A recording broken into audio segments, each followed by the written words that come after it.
Love, loss, and the garden where everything returns. In the dim light of the reunion day, under a sky filled with gold, James knelt before Too Diep, trembling with the ring box and a simple bouquet of wildflowers.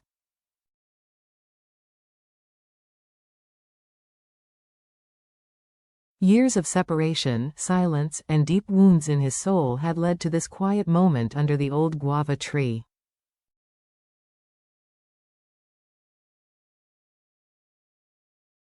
"Will you marry me?" he asked, his voice hoarse not from weakness but from all he had been through.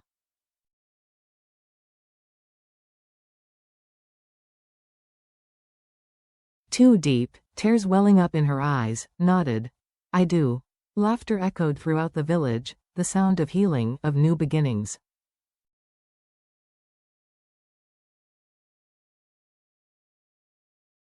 The man who once presided over the glass-paved meeting rooms now stood barefoot on the land where his first love had blossomed.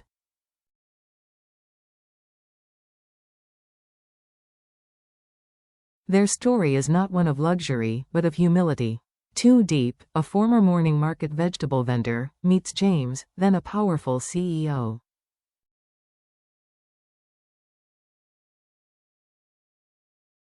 Her warm hands under the sunlight and her quiet strength bring him a peace he has never known.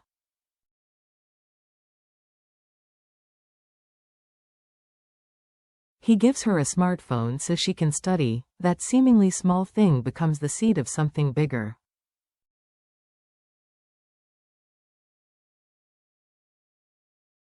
But as their love deepens, fate has its way. James' former business partner, John, driven by revenge for past family injustices, orchestrates a brutal crackdown.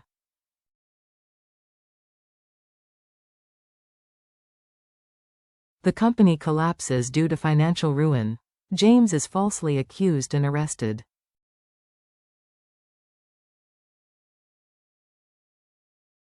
Newspaper headlines crucify him. Workers turn violent. Only Too Diep remains. She secretly visited him, cooked for him when he was too weak to speak, and stood by him when even his closest allies deserted him.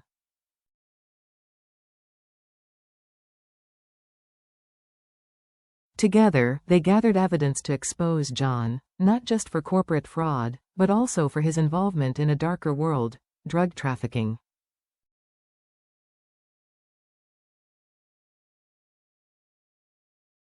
And just as they were getting the truth, another reality hit. Diep was pregnant. She kept quiet.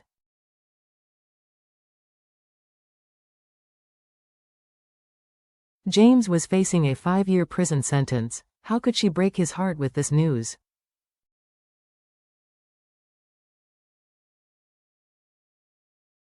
Back in the village, Too Diep continued to care for the gourd and eggplant, hiding her pain in the rhythm of life of the land.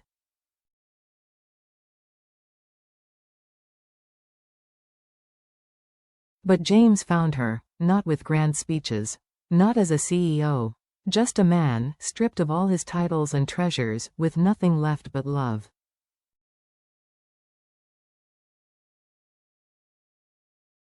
"I don't care what this world takes from me," he said. "I can't let it take you."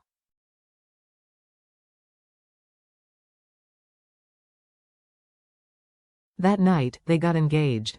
Quietly, sacredly. A new life from the ashes. James traded his suit for rolled-up sleeves, the conference room for a greenhouse.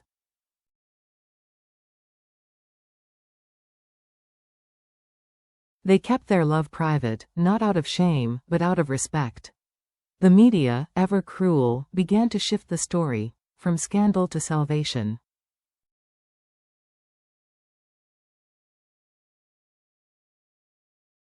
Meanwhile, Too Diep's belly grew bigger, and one morning, she put James' hand on her belly.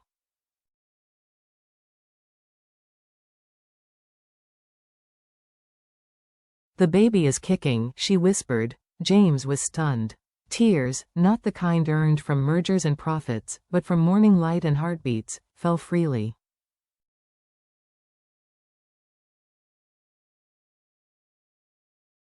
He vowed not only to marry her, but to be the father who would never let the world dim his daughter's smile.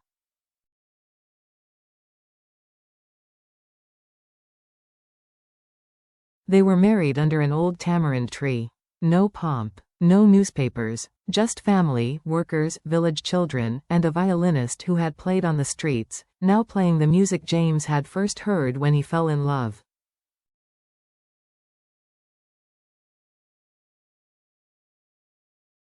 Fate did not defeat me, James said in his vows. It led me to you. Their daughter, born on a rainy night, was named Hope, a living symbol that even a cruel fate, when met with true love, can blossom.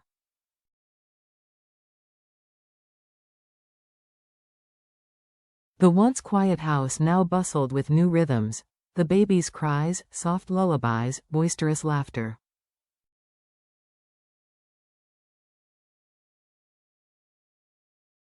James, who once dreaded changing diapers, became a master at it, humming lullabies with one hand and cradling his daughter with the other.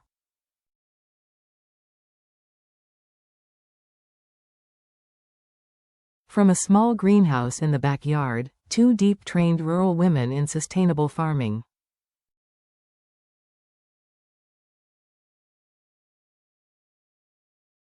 James built a website. What started as a cooperative became a movement. Orders came from neighboring provinces and even foreign distributors.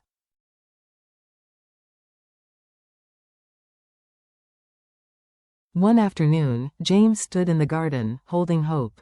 She reached out to catch a butterfly.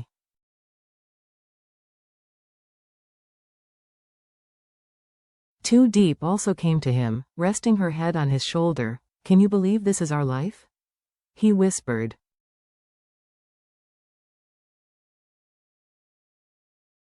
She didn't answer. She just took his hand, the same hand that had signed multi-million-dollar contracts, now calloused from tending the land.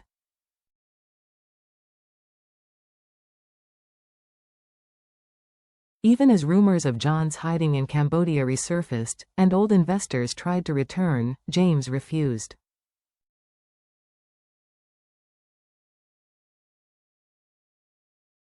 He no longer wanted to build an empire. He wanted a legacy. When the government offered to fund their sustainable farming model across the country, the cameras rolled again.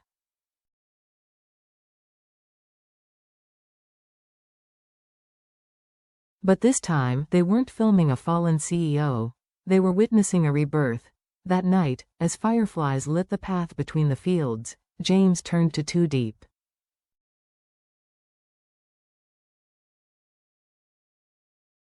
Do you think we changed the story? She looked up at the stars.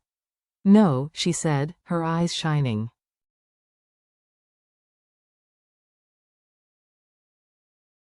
We rewrote it. Somewhere nearby, the violinist played another tune, no longer a yearning street song, but a lullaby for a family that quietly proved something profound.